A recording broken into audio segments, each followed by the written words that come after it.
Hello and welcome to the long Easter weekend, if you're in a country that celebrates that.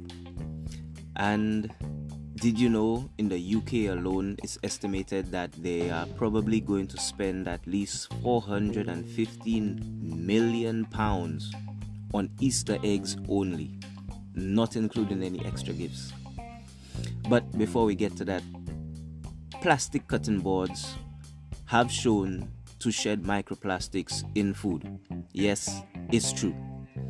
So right about now, before we start worrying about the amount of rubbish that's going to be discarded from all of those Easter eggs, how about we think about the amount of plastic we're eating every time we cut a carrot?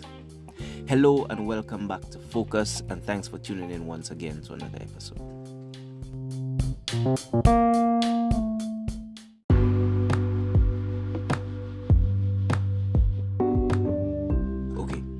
So before we start, happy Easter weekend to everyone, or happy Good Friday.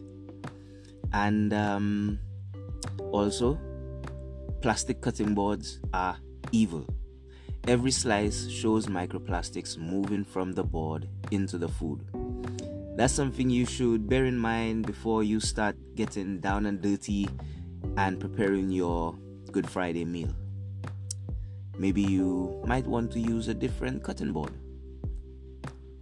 But I digress. Plastic cutting boards shown to shed microplastics in food. Ingested through foods and liquids, microplastics are ubiquitous in modern environments, according to scientists. Plastic cutting boards have been shown to shed microplastics in food. From human heart tissue to the clouds above Mount Fuji, microplastics, small pieces of plastic, generally less than 5 millimeters long, about the size of a pencil eraser, have been shown to be ubiquitous in the modern environment, or in modern environments. Barely visible to the naked human eye, microplastics have been found in food originating from a variety of sources, including, according to some on social media, the plastic cutting boards many people use in their kitchens. As an example, this post, shared on X, formerly Twitter, on February the 17th, 2024, had received more than 26 million views as of its publication. And as I said, it said that every slice shows microplastics moving from the board into the food. Yes, plastic cutting boards are evil. For your health anyway. The underlying claim that plastic cutting boards have been shown to shed microplastics into food is true. Based on findings published from a small-scale study in the American Chemical Society, or the ACS, scientific journal, Environmental Science and Technology, on May the 23rd, 2023, typically, cutting boards are made of rubber, bamboo, wood, or plastic. When food is minced, chopped, or sliced with knives while on these boards, small pieces of material have been shown to slough off. Small parts of plastic, in particular, are released into some food products prepared on cutting boards. The ACS study was designed to determine how board material and chopping styles, both with and without vegetables present, influenced how much microplastic was released. First, 5 people chopped on 3 different polyethylene cutting boards without vegetables to measure the amount of microplastics released. Next, the same people chopped on polyethylene, polypropylene, and wooden boards to compare microplastics release across all 3. Finally, carrots were chopped on the polyethylene board to see how the release compared when using a vegetable instead of when not. The researchers found that plastic chopping boards were a substantial source of microplastics in human food, influenced both by a person's chopping style and the cutting board's material. While propylene was shown to shed more than the polyethylene did. The study's authors calculated between 14 and 17 million polyethylene microplastics and 79 million polypropylene microplastics from their respective boards each year. However, those figures may fluctuate based on how a person chops, the force needed to cut through certain foods, and the wear and tear of a particular board, among other factors. Our understanding is that human instincts will drive the required force based on the hardness of the food being chopped. For instance, a restaurant that chops steaks, example chicken and beef, on plastic chopping boards before serving may see different microplastic counts in the final steak, wrote the study's author. It adds to a growing body of research aimed at understanding how microplastics enter the food chain. One study, for example, found that a single human intakes in between 39,000 and 52,000 microplastics each year through food. Another found that people consume an estimated 1,530 microplastics through food and another 587 by drinking water alone. And it's not just cutting boards that microplastics originate from. In 2021, researchers at the Dalian University of Technology in China determined that plastic packaging can contaminate fruits and vegetables. Microwaving and heating plastic products have also been shown to release microplastics into food. The ACS study found that the plastics sloughed off that weren't toxic to mice cells tested in a lab over the first 72 hours. But the long-term effects of ingesting microplastics aren't well documented. A World Health Organization, or WHO, analysis of microplastics research available as of this publication found that there is currently limited evidence to suggest microplastics are causing significant adverse health impacts. There are major knowledge gaps in scientific understanding of the impact of microplastics, and the weight of the current evidence is low to conclude the causality of adverse effects. Further and more holistic research is needed to obtain a more accurate assessment of exposure to microplastics and the potential impacts on human health, wrote the WHO, or the World Health Organization, in a June 2023 news release.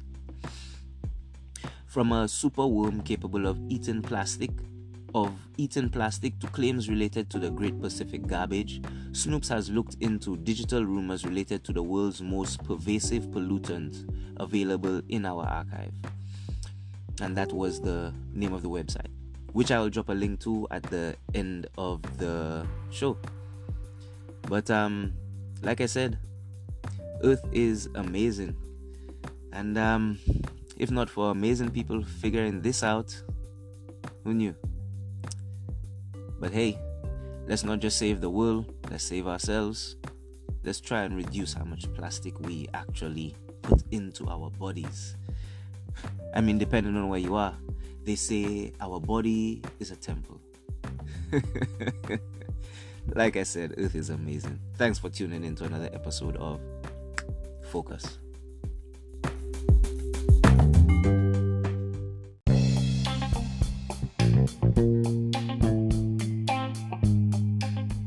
Okay.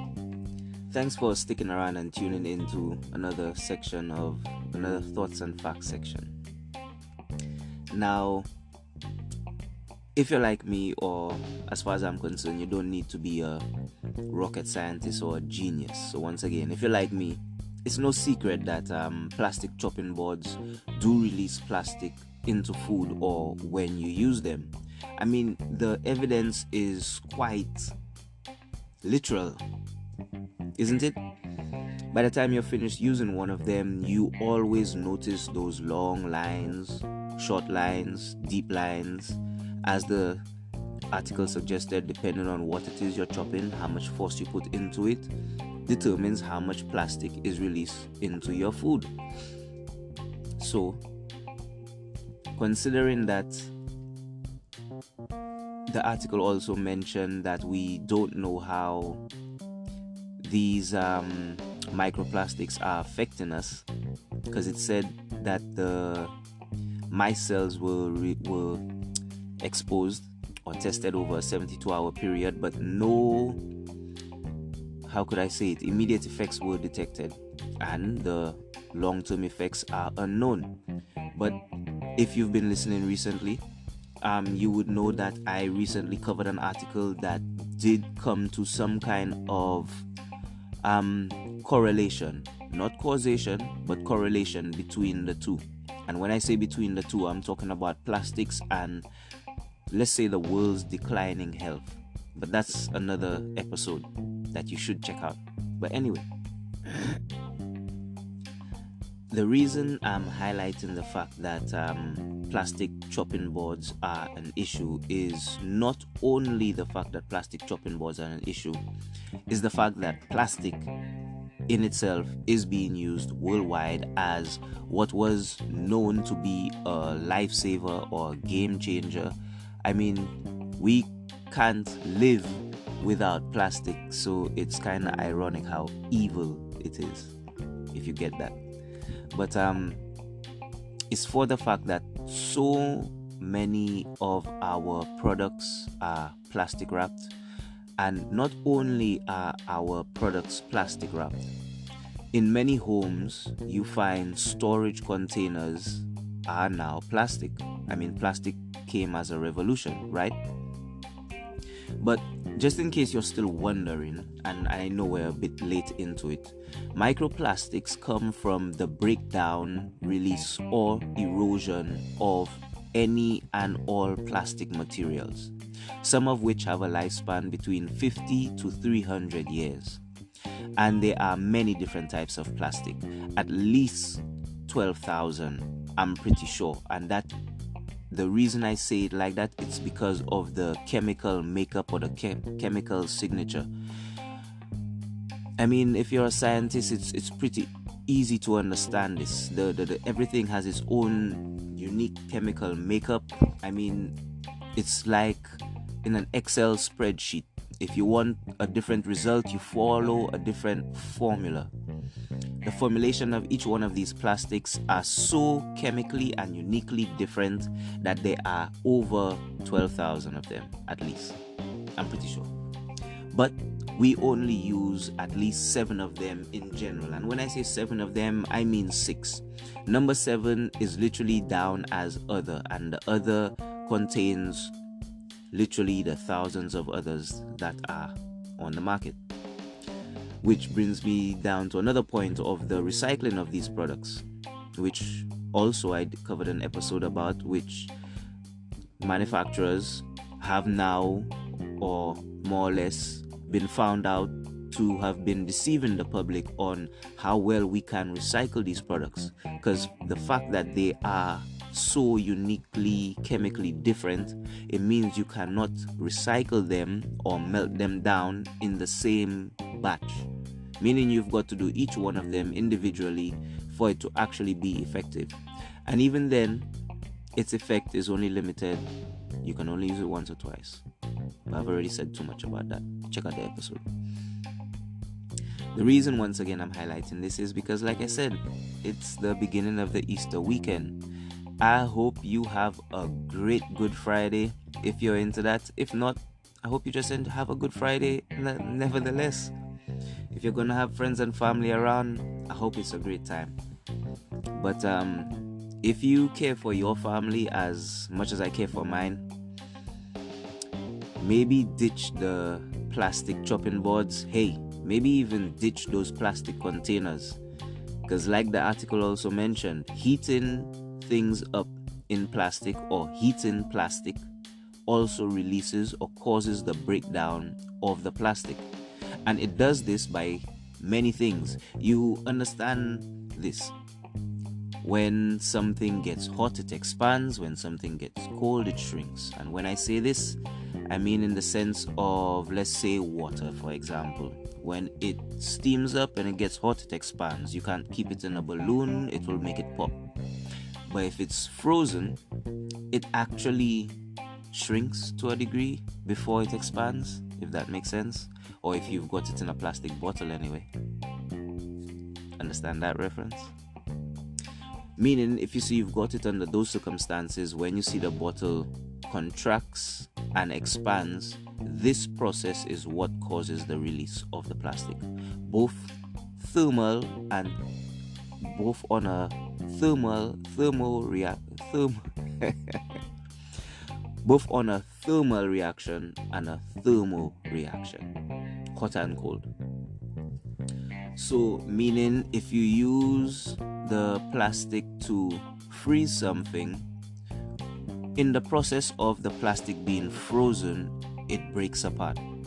When you take it out of the freezer or fridge and you then put it into the microwave, even if you allow it to get to room temperature, when you put it into the microwave, the temperature, the heat is still going to make the plastic expand, which also causes another breakdown. So like I said, if you care for your family as much as I care for mine, how about we try preserve their lives just a little longer? I mean, hey, we're only now beginning to grasp how dangerous plastic actually is for the human body, for Earth, for us, for Earth, for the human species. And I know I'm making it sound very dramatic and overblown, but think of it like this. Everyone's probably going to be looking at this right now like, oh, this is a whole bunch of scientists and people at the top probably just trying to push another agenda. And you know what? All the plastic producers are going to push it as greenwashing. They're going to push it as, I don't know, just a way to get them to be more eco-friendly. But let's think about it like this. And I mean seriously, let's think about it like this. 5, 10, 15, 20 years ago, climate change was a joke. No one believed in it. No one even considered it. The mere mention of it destroyed people's careers, drove scientists out of their fields. Let's not make another climate change mistake. Let's not treat this like it's all in our heads. Let's not wait another 5, 10, 15, or 20 years before we realize the significance that this is going to have on the population. But I don't want to be accused of scaremongering. I know this is not doom scrolling once again. This is just genuine concern for my people, for our people, for our species, for our Earth, for us. That's all it is. Genuine concern for us. But like I said, our history is pretty vast, and we're making it pretty fast. And in the grand scheme of it all, 10 minutes is nothing. But thanks for tuning in once again to another episode of Focus. To my listeners all over the world, good morning, good evening, or good night. I hope you have a great one. Take care.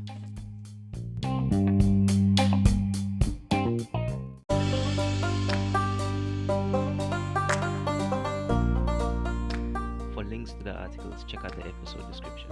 If you want to leave a comment, check out the trailer description for the email address. For topics like these and more, check out future episodes. Like I said, the world is an amazing place.